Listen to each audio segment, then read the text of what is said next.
Hey, how's it going, YouTube? How y'all doing today? I still got a lot of flies on these animals. Well, yeah, I'm gonna have to make sure I stay on top of that. I'm gonna go see if I can get some more mineral salt with Altocid in it this time. But this mineral salt that I used to buy, a local department store used to carry it, and it's about $16-17 for a 50-pound bag. They don't carry it anymore, and they carry this other brand that's like 3 times more expensive. It's like $1 per pound, and it's the same Altocid. And so I'm like, I'm looking for the other stuff, and the other stuff, I'm pretty sure I found it. It's just I have to take a half-an-hour drive to go buy it.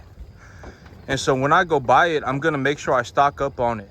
I'm gonna buy enough for the year so that I only have to make the trip one time, because it's $17-18. But the only thing that my local department store carries is extremely expensive, and I ain't looking to pay I'm not looking to pay 3 times as much for the same thing. And so, oh my gosh, why go right up into the feed bin? And so look at all these flies. These flies are going to be a real bad on these animals. And so yep, I got to get these flies taken care of. I think that I actually may have missed deworming some of these animals, and that's why they got the flies on them. But yep, I'm gonna make sure I get some fly dust on them. Can't have flies on them like this. It'll I'm sure it ain't pleasant. I know that these flies bite me too, and it ain't a good feeling. And so yep, I'm gonna get them I'm gonna get some fly medication on them. I'm actually maybe tomorrow I'll get over here, and I'll just put dewormer on the animals that have the flies on them real bad. I only see 3 animals, 1, 2, and 3. And that white heifer calf right there, I noted that I forgot, I didn't have enough deworming medication to deworm her the last time that I did it, and so she still needs to get dewormed. And so I'm just gonna put some fly dust on her. I'm gonna go around and put fly dust on these animals. Fly dust, it cost me like 50 cents to put it on the back of it cost me like 10 cents an animal, so it ain't a big deal. But yep, I'm gonna take that half-an-hour drive and go get that fly medication salt, and I'm gonna stock up on it this time instead, so I only got to go buy it one time. But these animals, I mean, other than the flies, they're doing good. I don't know why this heifer calf keeps jumping up onto the feed trough there when there's plenty of feed right here. You see what I'm saying? I don't know what goes through these animals' heads. There's literally feed right there in front of them, a lot of it too, and they jumping up into the feed trough. Oh well. Yep. Here in a minute, I'm gonna get them some fly medication, and these this grass field, I figured out what I'm gonna do. I walked the grass field yesterday, and I took a look at the grass, and on about this third of my field right here, kind of a little bit off to the right, just a little bit, there's a lot of mare's tail. It's a weed called the horsetail or mare's tail.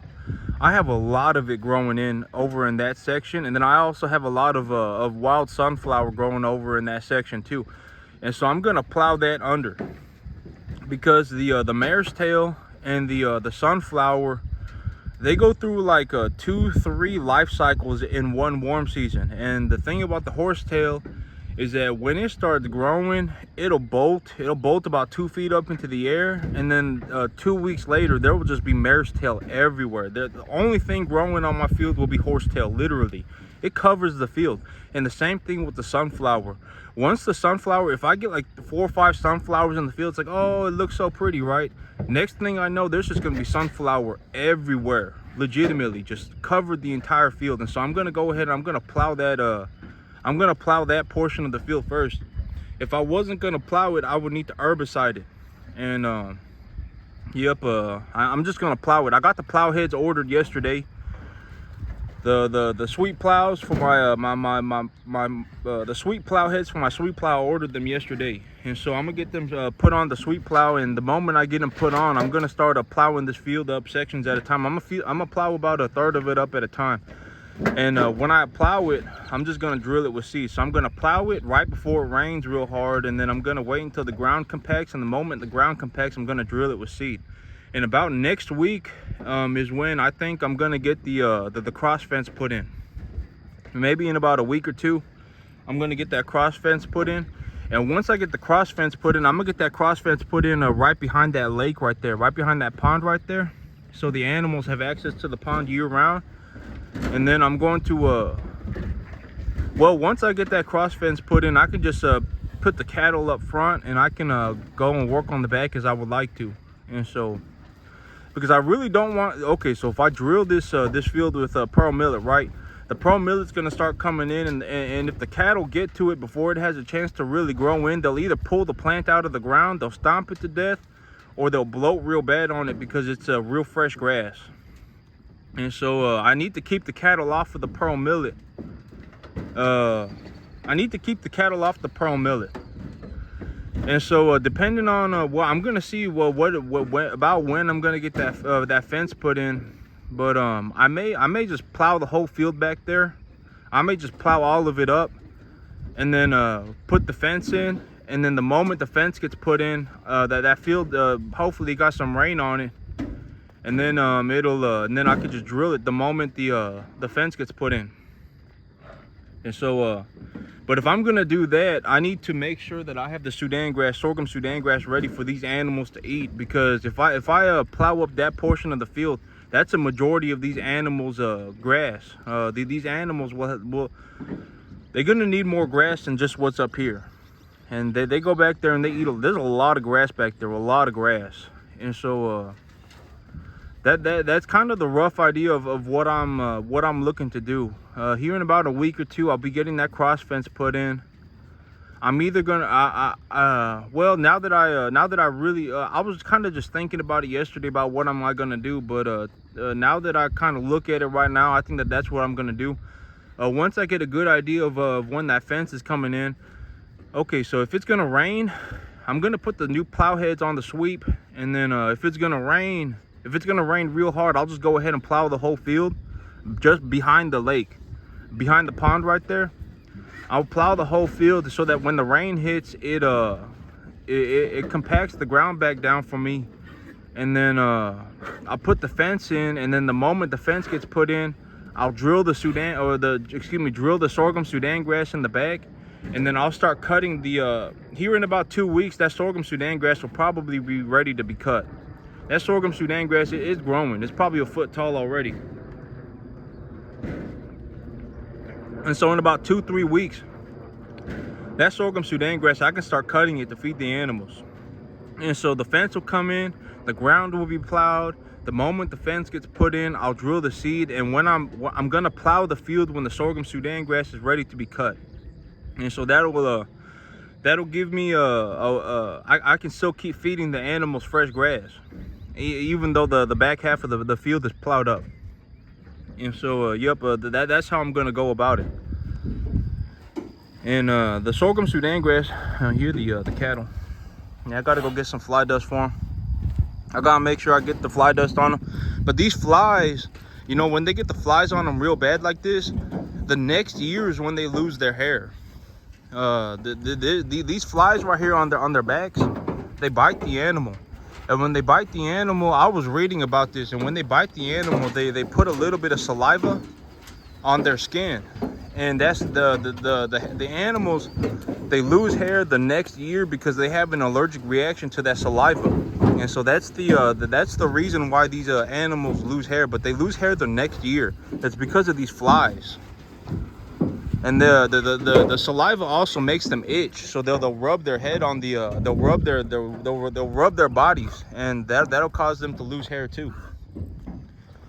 But we can go look at the sorghum Sudan grass real quick.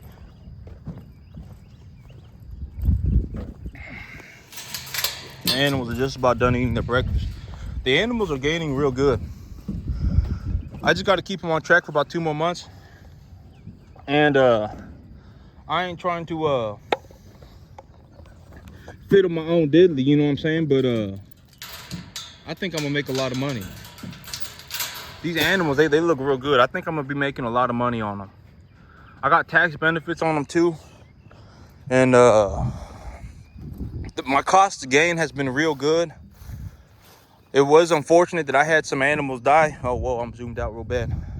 But I think I'm gonna make some real good money on these animals. If I can get them up to eight weight, 7.5 to 8 weight, I think I'm gonna make a solid amount of money on these animals.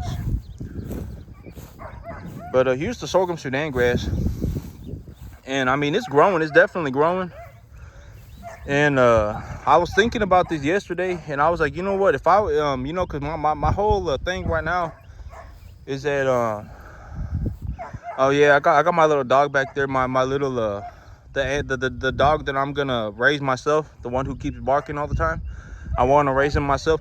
I got him back there right now because their mamas got neutered, or excuse me, their mamas got spayed the other day, a couple days ago, and so they need to. The puppies need to stay away from them so that they can heal. And my crazy dog, the vet was telling me my crazy dog was trying to bite him. Oh man. Yeah, but my dog, I got one dog that is just nuts. I hope she don't bite people, because if she bites people, and I got people in my there are people over here and she bites them, that's a big problem. But I mean, yep, the vet was telling me that she was trying to bite him repeatedly. So, but yep, they got spayed, and so my dog's back there freaking out. But this grass is growing in pretty good. You can see it's about 1 foot tall as of right now, and so in about 3 weeks, it'll probably when it gets to about 3-4 feet tall, I can start cutting it. When it gets to about 3.5 foot, about there, I can start cutting it. So it's about a third way there already. But this grass, you know, yesterday I was like, you know, if I was gonna do this again, I would push the nitrogen up a little bit. I would push the fertilizer concentrations up a little bit, particularly phosphorus and sulfur. And if I was gonna push the phosphorus and the sulfur up, I would just do it via triple 17 with 7 sulfur.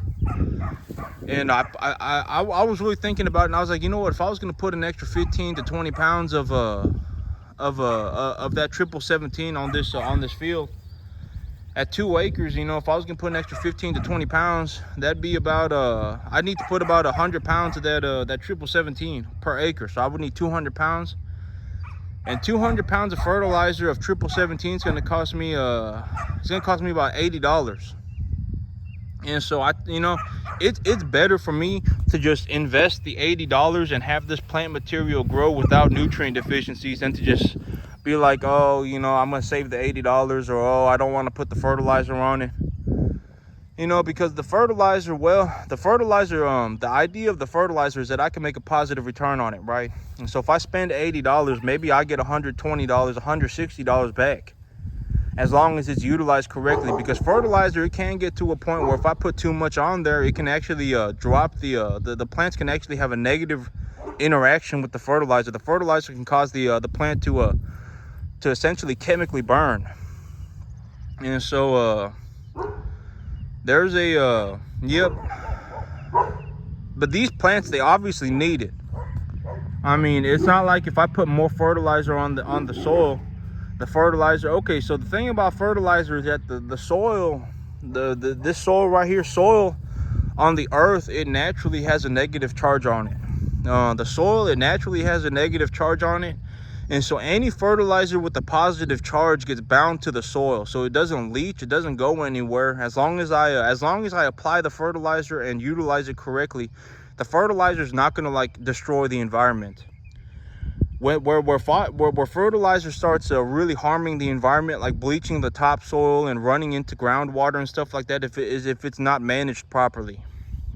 And so you know, fertilizer, it can actually improve the health of the soil. The soil will actually be better, quote unquote, I guess, with fertilizer put on it.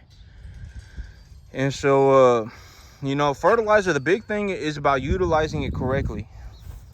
It's about managing it correctly.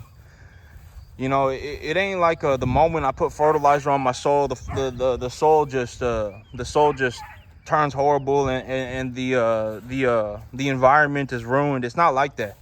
That's a bunch of BS. That's that is ignorant. And there are negatively charged fertilizers that will leach into the soil, that will repel, that will not bind to the soil. And so when the water pushes it through the ground, when the water hits it, it will push it through the ground. And so that stuff needs to be needs to be carefully planned. But other than that, you know, fertilizer can be a good thing.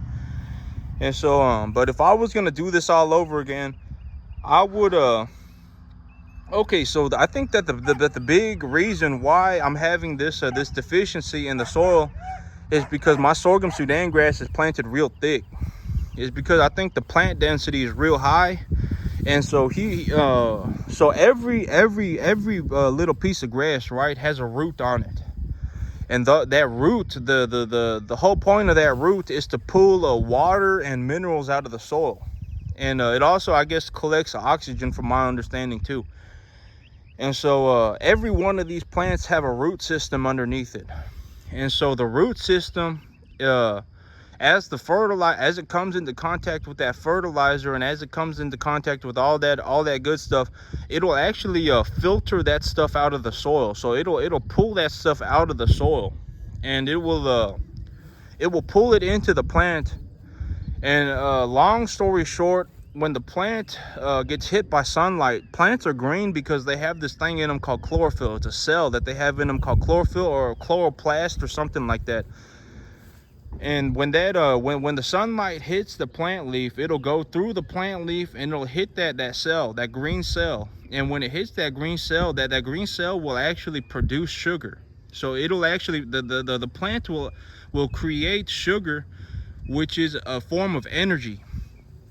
And when the sunlight passes through it, and so when the sunlight passes through it and it gets that energy, all the minerals that it's collecting through its soil will essentially have there'll be a huge, massive chemical reaction, and the plant material with like carbon and minerals and water and all that good stuff will there'll be a huge chemical reaction, and the plant will actually grow plant material. So that's essentially how a plant grows.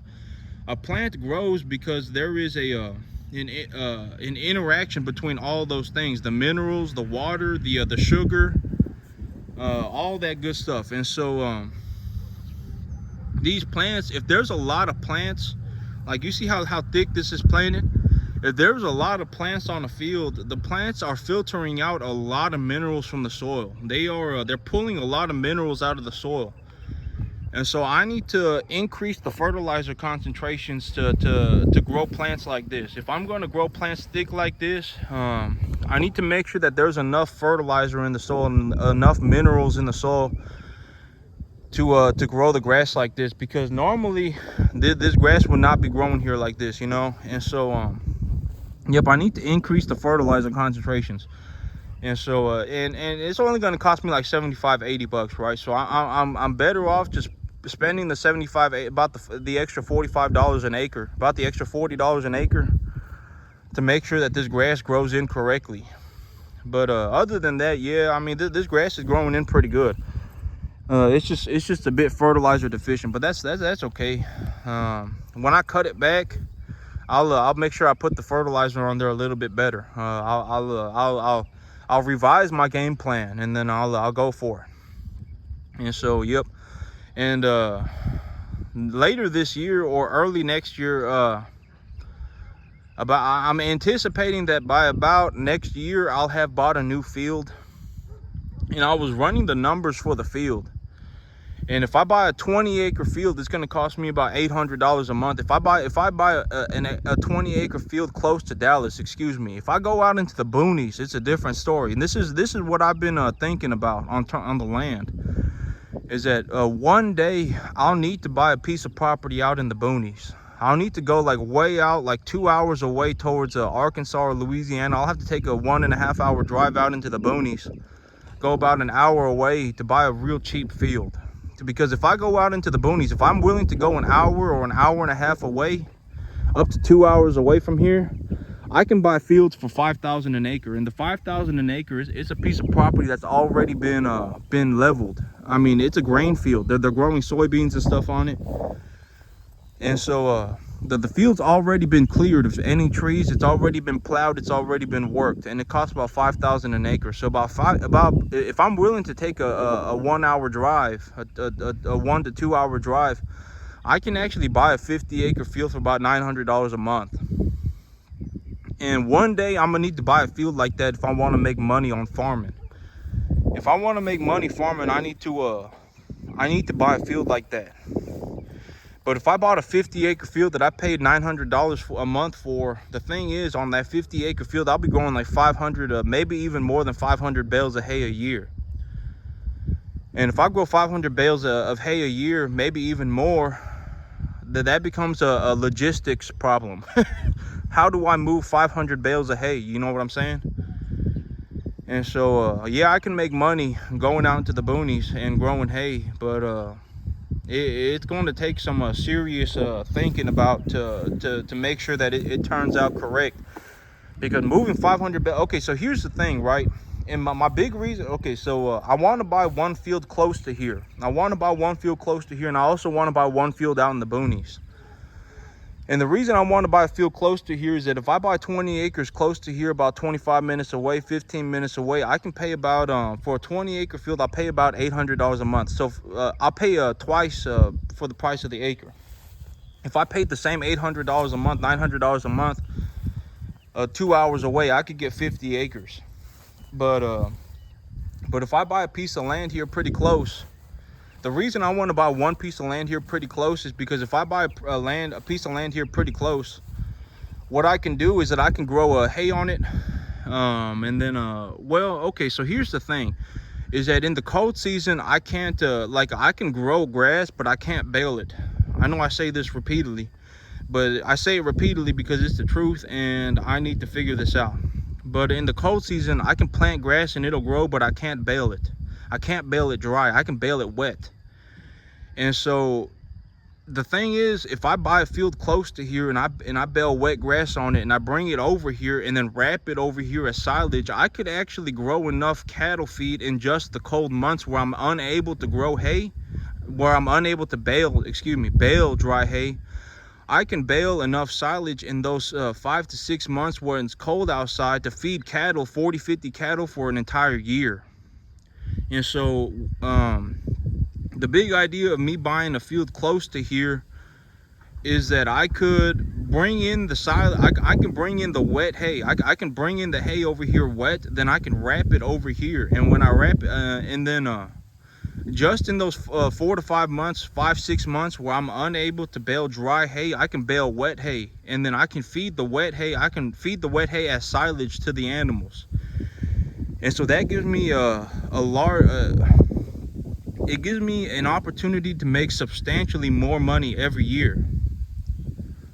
So that's the name of the game right now, because right now I thought about it and I was like, could I make $800 a month on 20 acres farming hay? And the answer is no, I could not do that.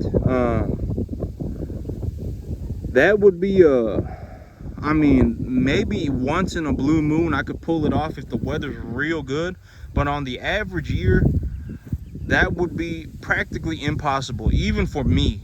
You know, like I know, like even for me, I couldn't pull that off. But I could pull that off if I bring the hay over here as wet hay, bale it as silage, feed it to the cattle, and then when I cut the hay for silage, I can plow it under and then plant the dry hay for the year, and then I can sell the dry hay.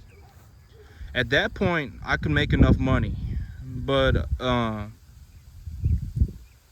could make a net profit at that point. But I would need to raise cattle, and the reason that I would be able to make the money if I raise cattle then is because I could bale wet hay even when it's not possible to bale dry hay.